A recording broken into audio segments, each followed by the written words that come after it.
My question is for Mary. You talked a little bit about kind of restructuring the outreach based on toxic charity and other things. So one thing that's mentioned in toxic charity is having people buy in to whatever it is you're doing. So if they pay like maybe $1 membership fee to come to the pantry, things like that. So how did you restructure your pantry using those techniques? We haven't made that next step. We were taking kind of baby steps and making that transition. I think certainly that type of arrangement or a food co-op is something, a dream that I've had. And so I'm hoping we can get there. But we have adopted that model in Coach House, the house that we have for women. They pay a fee to live there. And it's due monthly, it's due on the first of the month. And then from that, we put some money aside, and they're aware of that, so that when they leave, that money's available to them for a deposit or to get set up in a new house as long as they leave their room in good condition. So that's kind of our next step that we're working toward.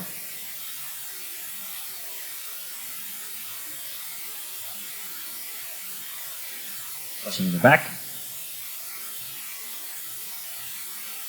How did you all communicate the changes in the food pantry to the people who came in, and how did they react, and how long did that take?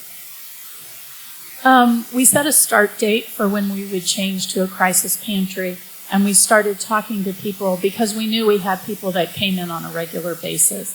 So we started talking to them once we knew that next time they came back there would be a new approach. And so they were aware of that. And in our pantry, we provide food regardless of your situation the first time you come in.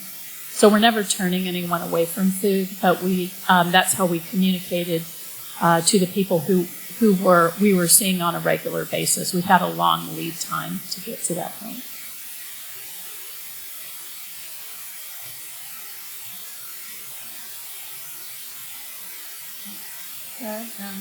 How tough was it to go through all the phases you went through? How strict was the guidance, I'll say? And then, after that, did you have any insight, or do you have any insights as to, is it work? Well, you say it's working, but I mean, any insights as to what could be done differently or not? Was it strict? I don't know, because prison was strict, so it was kind of it was kind of light for me. But I was disciplined, so it was probably strict to other guys. I think it could have been I think Mark could have been a little harder in some situations, but the structure was good. A lot of guys, complained, but I feel like it was right. The structure was good. The rules was good. You know what I'm saying?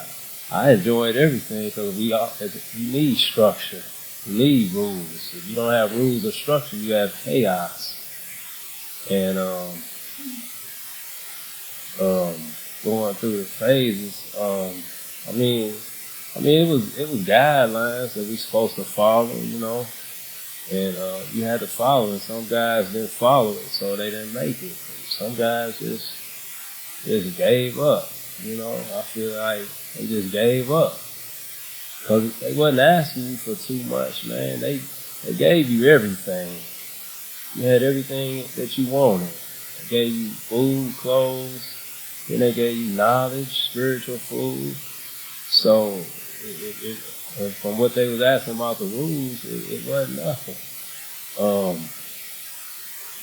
And what I would change is, I think I would wish for tougher love. Sometimes you gotta have tough love for addicts because they manipulative and they'll pull at your heartstrings and they'll lie stream or whatever. And sometimes you just gotta be a little tougher on them, and that's how I felt. Mark always said I didn't have enough compassion. But I knew these people. I seen them my whole life. And I just felt like, I used to just try to tell Mark, like, you ain't been in the trenches with these dudes. You know how the devil is cunning and the devil is beautiful, you know? So that's how these dudes come off. And I just felt like he didn't really have the experience of some of them, but overall he did a great job. I mean, I know his heart is good. His heart is beautiful, you know, and he care and he want to see people do good, but I know when they faking, you know, like, man, y'all faking, you know. This ain't what this is about, but yeah, but overall, I mean, I love the program, man. I'm not gonna lie, and I appreciate it. You know, I appreciate everything they done. They took, and all the people that volunteered to help us. You know, they took time out of their life to help us. So it wasn't hard. You know, it was beneficial, and it helped me make connections. So, like, that's how I got to Schweitzer. And in the life change plan, I wouldn't have met Krista if I wouldn't have went through Victory Mission. I wouldn't have met KJ or everyone else, Mary Decker, you know. So, yeah. So you gotta just have an open heart, you know, and see that your life didn't work when you was trying to do it. So get out the way and let God take control, you know. So. Cool. Can we give it up for Mary and Doug one more time? Thank y'all so much.